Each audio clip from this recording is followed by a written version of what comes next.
And he started with a quote from Pope Francis from his recent book on hope. And I want to read this here. We must feed hope through the force of gestures, not the gesture of force. We must feed hope through the force of gestures, not the gesture of force.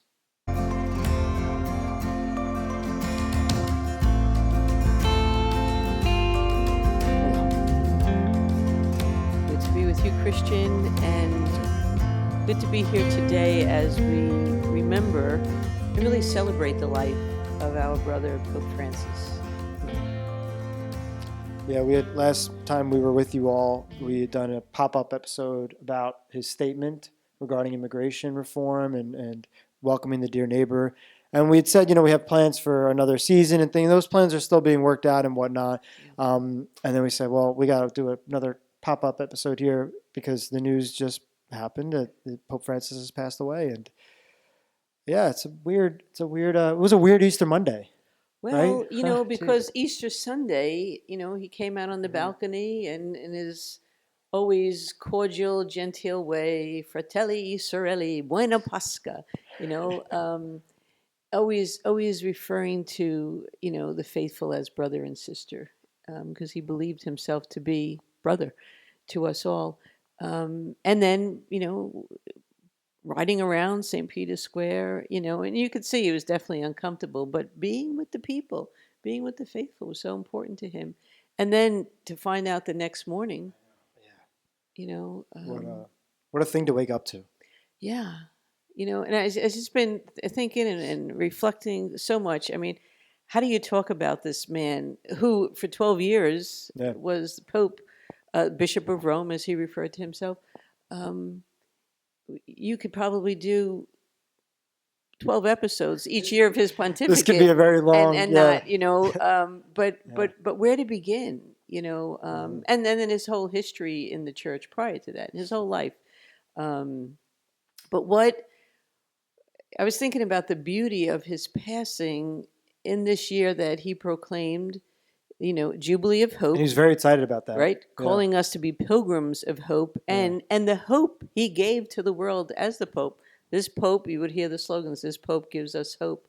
And to pass over into the fullness of life in this season, in this Jubilee year. And now it's for us to continue to be those pilgrims of hope in a world that is really hungering for it. Yeah, it's such an interesting thing from my perspective as, I think I'm a millennial. I think that's what the generation I'm considered, a millennial. Sure. I think. That sounds good. But, because Pope Francis is such a big part of my formation. And, I remember where I was when he was announced. And, I remember these core feelings between Nina, my wife, and I, and, of what he represents to the church that I am now bringing kids up in and the future of that. And so it just hits in such a unique way because I really feel like he's made such an impact on how I view my adult life as a Catholic and what I aspire to be and what I aspire our church to be. And so, and this is the thing, it's emotional and we're sad, but we're also so joyful because we know what a great life he lived and where he is. And there's such hope in that. But it's just such an interesting, it's one of those moments. You remember where you are, you remember everything. Sure. I remember where I was, one of our sponsored ministries with a contractor. I think we were looking at the school roof and I said, no, I can't talk now. They're going to announce the new Pope, and when I was like, who is this man? Who is this man? First Pope elected from the global South, Italian, but immigrated to Argentina because of the fascist regime at the time in Italy. And really, you kind of sensed that when he came out on that balcony after they announced "Habemus Papam," I love that line, right?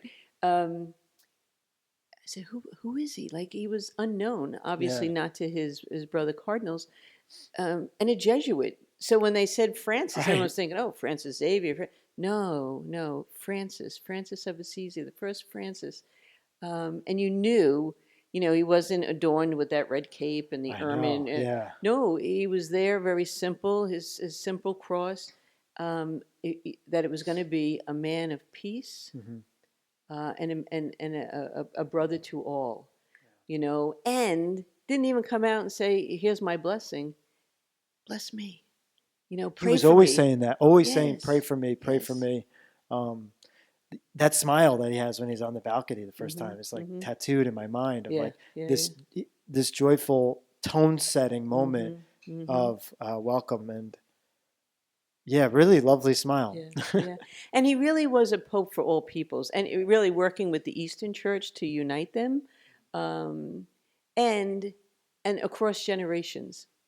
And we're talking a little bit about some of the films and movies based on his life, where he Right. was involved, a full participant. We know the letter, based on more conversations with Laudato Si, probably his not only his most important encyclical, but one of the most important encyclicals for the Roman Catholic Another one Church. of those. Remember where you are when that was Exactly, published. Yeah. exactly. And we're coming up to celebrating the Hmm. 10th anniversary in May. Um, but another more recent one I saw was the Pope Answers, Yeah. where he brings in these 10 young people, Very through diverse very life diverse, all experiences. walks of life. Yeah. Some are have a faith tradition, some do not. Some are disillusioned with institutional religion, Hmm. and everything's out on the table.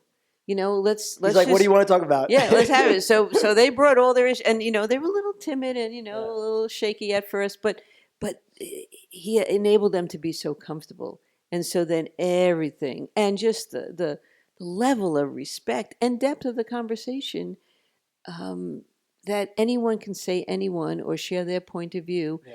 and they weren't judged or ridiculed. They were listened to, as he did, and explained himself as best he could. Hmm. So the Pope Answers. Yeah. The gift of listening that he had Mm. is so key to. I mean, that's the thing. He was really smart with media and the way that he knew you could sense that he was very aware of the times Mhm. and how he was portrayed in the public, even when he said things that made people kind of go what, like he wasn't a fool. he Oh he no. knew that everything was going to lead to a conversation, Mhm. even if the thing he said might kind of make people perk up a bit, and I love that about him. I think that was such an important thing. But yeah, that piece, and then there was this really great film called Man of His Word, which was made in like 2016, I think, 17ish. And this was so cool. This one, he didn't seek it out, but somebody within the Vatican said, "Hey, we're curious, we're interested. There should be a movie made about this Pope, right? Okay, Mhm. whatever. Mhm. That stuff happens every now and then." And Yeah. and the behind the scenes part is Wim Wenders, who's a classic, indie filmmaker, cinema legend, Paris, Texas. Like, he's just a legend in the film world. He was called up. Somebody Mhm. called him up from the Vatican and said, "Would you be interested in doing this?" He's not Catholic. And he said, "Well, why are you calling me?" Mhm. I said, "I think you have a sensitive side to you, and we've seen some of your things." And he's like, "The Pope has seen my things?" He's like, "No, the Pope hasn't seen anything, but we think that you could have an interesting perspective." So right there, you could tell the way that the Pope is leading, that if he was to say, make a movie about me, don't make it a Catholic, Right. preachy thing. Right. So then Vin Vendors comes on, makes this thing, and he sits down with the Pope for these meetings, and the Pope says, "All I want out of this is that the people feel like I'm talking to them, like really looking at them." And so Vin Vendors goes in with his team, and they use this special camera. And I'm ranting about this because I want you to go watch it, and I want you to watch it now that he's passed, Mhm. because it's so. I'm going to watch it one night this week. The camera was called this thing called the Interatron, and basically it hides the lens in this really high definition mirror type image. So it's like a Zoom call essentially, except you're looking at a subject who's interviewing you, and the lens is capturing you perfectly, 4K HD, and it feels as though the Pope is staring into your heart. And he wanted it to be done that way. He was very intentional about saying, "I want to be looking at the camera, make it so I can look at the people, and let's have deep conversations." So then you go and you watch this movie, and he sat down for like 3 or 4 interviews, and the pauses, the breaths, everything, it's not really edited. It's very much, it's powerful. It's Yeah. really, and it just again says how much it mattered to him that he was reaching people. Mhm. And the movie got like a wide release. I think a huge studio picked it up. Like, I know we hosted screenings of it with the college, St. Joseph's College, for the students. And it was very accessible. I think it was on Netflix for a while. So it reached people. And again, he was so smart about that, reaching people. Yeah, and I like what you said when he engaged with people. He entered into a conversation and dialogue. He was one of dialogue. Um, he looked into your heart. Yeah. And his whole thing with the culture of encounter. He called us to go out into the streets, to go out to the edges and the margins, and encounter your sisters and your brothers, and look into each other's hearts. And someone from the global south, he was all about relationships, right? Yeah, right. Well, exactly. We were saying this before we started recording here, how relational he was and how everything was always about that for him. Much like the Sisters of St. Joseph. That's one of the things that inspired me in my journey of being here is how much everything is rooted in relationships. And that's where the work gets done. And you could see that even to the point where day before he passes, or 2 days before, he took a meeting with Vice President J.D. Vance, which, you can Google the different comments that have been made recently about, the Catholic Church through the presidency and all that stuff. There's some things going on. But here, he still found at a point that it was important for him to be in relationship with Vice President Vance and his family during Holy Week. And I'm sure that encounter with the Pope will leave a lasting impression on Mr. Vance. And I think, I can recall when the Pope visited New York City. Oh, yeah, right. Talk about an encounter. And, so yeah, obviously all the Catholics were flocking there, but it wasn't just Catholics. And he was very deliberate with making it very interfaith. And yet, I had the honor and the privilege of going with a group at St. Patrick's Cathedral. There who was really meeting the religious of the diocese, the area. And, just walking through the streets. I mean, security was like high. They had the trucks there blocking the roads with the sand and everything. And it didn't matter. Like no one felt blocked. There was just the walking in the streets, the this like peaceful calm over the city, and people talking to each other, greeting each other, laughing with each other, and just and whether he was at St. Patrick's, where he says, I don't know if I should talk this way, but he told the woman religious, I love you. And in his heart, I do believe it. I felt it. I'm sure many women religious did. At Madison Square Garden, Central Park, down at the 9/11 Memorial. He was all over the place. But that was the whole thing, looking into other people's hearts. For him, that's where it at. I'm so jealous that you got to go there. I was a high school teacher at the time, St. John the Baptist, and a bunch of students and groups went there. And I was too low on the totem pole to get into that group. Yeah. But I remember watching it from the classroom, and we had, a bunch of little parties and stuff, and just like the energy, just knowing that, students and fellow teachers were taking in that experience. I remember talking to one of the campus ministers and being like, I'm just so honored that you're there. And I know like the energy, it multiplied, and the reverb was there. I think it's still out there. You say his name. Yeah. I forget where I just saw an article about like how the impact of his visit to New York City is still felt in certain areas of work and community organizing and stuff. So again, and it's interesting. We talk a lot about leadership and, especially politics now, and, without getting into many details, like the stress and the things that are involved in different styles of leadership. And it matters so much from the top down. We say that all the time. You hear that all the time, the top down, top down. But when you have somebody like Pope Francis, who is so clear about relationships and was so clear about disregarding his own well-being for the sake of building relationships. I remember his security team was always so stressed because he didn't want the windows on the. Oh yeah, he put the bulletproof Pope-mobile. He put that in the garage. Just give me the simple Jeep. Yeah, and it's like wow, like in today's world, like that is so much, and then the way that he would drive around and all that stuff. But that had an impact on when you're on the streets there, and people feel this. When you have a leader who's vulnerable, your people become vulnerable and share with each other. And that's just a beautiful thing. Yeah, and that's, he was very open about his vulnerability, as we saw that with his declining health, his hip, his back, being able to go in a wheelchair, but being in a wheelchair gave him the freedom to continue to be with the people, and, some people might say he was like a rock star. People gravitated to him. He gravitated to people, and yet he was just a very humble man. Um, and I think it's his vulnerability and his humility that is so attractive, and his calling us to that too, because that's the heart of it. Yeah. Right? Yeah. So I want to share a quick story of how my Easter went this year, because it's, nothing's an accident, but I went to Easter Vigil Saturday night. One of my dear friends, Dara, I want to give you a shout out, Dara, was confirmed into the church, and it was a really lovely experience and a lovely celebration. And the journey that she's been on is so beautiful, and I'm so honored to be her friend. And we got to be there for that. And the priest, Father Mike at St. Joseph's of Ronkonkoma, I want to give you a shout out, gave one of the most beautiful homilies. And he started with a quote from Pope Francis from his recent book on hope. And I want to read this here. We must feed hope through the force of gestures, not the gesture of force. We must feed hope through the force of gestures, not the gesture of force. And Father Mike then went on to describe the process of confirmation as it pertained to the folks that were there through this lens. And it was so beautiful. And again, that the reverb of the relational ministry was felt through Father Mike's example, because he started tearing up, talking about the different parishioners, talking about Dara, so this young man Chris, and the stories, and I felt Francis there. I was like, this is it. Like this is a pastor who clearly is inspired and guided by his Pope in the relational way.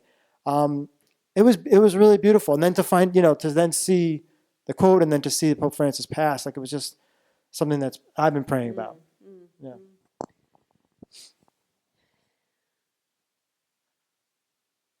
Yeah, I mean, I think there's just so much to talk I about. know, right? But when you were saying that is not to be that gesture of force. Yeah.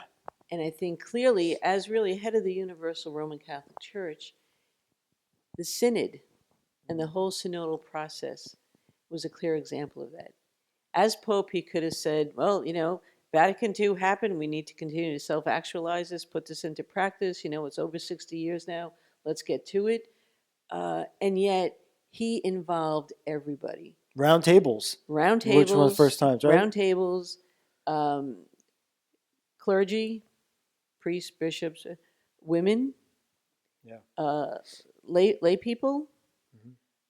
and everyone was a part of it. And he was very patient and let the Spirit move in the process. And I think it wasn't only till the end when the synod came to a close with the final document. He pretty much says, "Now carry it out." Yeah. Not in a forceful way, but this is how the church has spoken. Now let's carry it out. Yeah, I got to meet a few people who were there at that, and they're folks that are involved in different justice work through the national CSJ community, and their retelling of that experience was really powerful.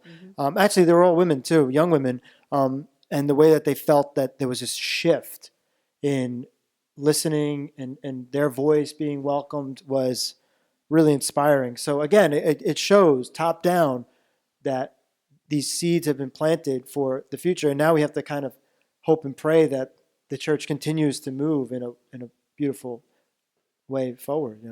Well, his leadership was one of morality. Yeah. And obviously a man of faith, a man of God, rooted in the gospel, and so that was truth, that he continued to delve into, and whether this whole famous quote, "Who am I to judge?" Yeah. If someone Right. is drawn to their God, who am I to judge? Their faith. So whether it was LGBTQ, whether it was Laudato Si and its impact on the Paris Climate Accord, and it used to be the global climate movement, the global Catholic Climate climate movement. movement, Yeah. and now that was the Laudato Si movement, because it is a movement. Yeah. Because Pope Francis believed in the movement of the Spirit, and the Spirit moves, and no one is going to stop. She is quite a force, Um, but the way he spoke, really influenced Yeah. and opened people's hearts. Mm-hmm. because he was able to look into their hearts. Mm. And just to go back to when he was in New York and speaking at the United Nations, and you're talking about leadership, he really called forth leaders and says, Mm-hmm. and lived into his own words, by saying, to enable these real men and women to escape from extreme poverty, he really was a pope for the poor, hence his given name, Francis. We must allow them to be dignified agents of their own destiny. Mm. Don't do for them, but dignified agents of their own destiny. At the same time, government leaders must do everything possible to ensure that all can have the minimum spiritual and material means needed to live in dignity. The minimum. Yeah. Oh, but in practical terms, this absolute minimum has three names: lodging, labor, and land. And one spiritual name: spiritual freedom, which includes religious freedom, the right to education, and other civil rights. And he was always about lifting up, lifting up. It's funny, lifting up. It reminds me of the cross, the crucifix that he would always wear of the shepherd, Mm-hmm. and that image of the shepherd with the On his shoulders. on his shoulders. That meant a lot to him. And I think he says it in Smell the like your sheep. yeah. I think he said it in the movie. I think that's where I remember from, where that was really important to him. That was synonymous with him. Mm-hmm. That he really was always praying to be a shepherd. Mm-hmm. And again, like humble, like it was like not gaudy looking. It wasn't like this Mm-hmm. amazing. I don't know. It's very simple. I have a little copy of it actually. Yeah. It's just. I mean, we could just go on and on about. And there's so many yeah. iconic photos, of him being a shepherd. Yeah. Again, they showed one the other day of the man who had all of these Oh, different yeah. growths, but he just Yeah. embraced them, and just shared the love. Yeah. And really, you think about with Francis, that solitary figure in St. Peter's Square, at the height of COVID. He was alone there. It was quite powerful. It was very stark, and yet he wasn't alone, No. Yeah. because the whole world was drawn in, and we were united in heart and prayer. But it was powerful. Yeah. Powerful. So, I mean, I think this quote here, though, force of gesture is not the gesture of force. We live in a world of force right now, Mm-hmm. and everybody is, politically, spiritually, whatever, everyone's got their own opinions and they're pushing it. But let's pray now to Pope Francis, and because he's with us. And it's funny, we started this conversation and it was cloudy before we started, and the minute we started it, we've had this nice little light coming in here, and I believe that's quite a lovely thing. So, nice little gesture. Yeah. Yeah. Well, I think it's a Francis effect. You heard that phrase, and in a world where there's force of gestures, be a Pope Francis. Miss you, Pope Francis, but we know you're always with us. Yeah, praying with you. Thank you. Peace.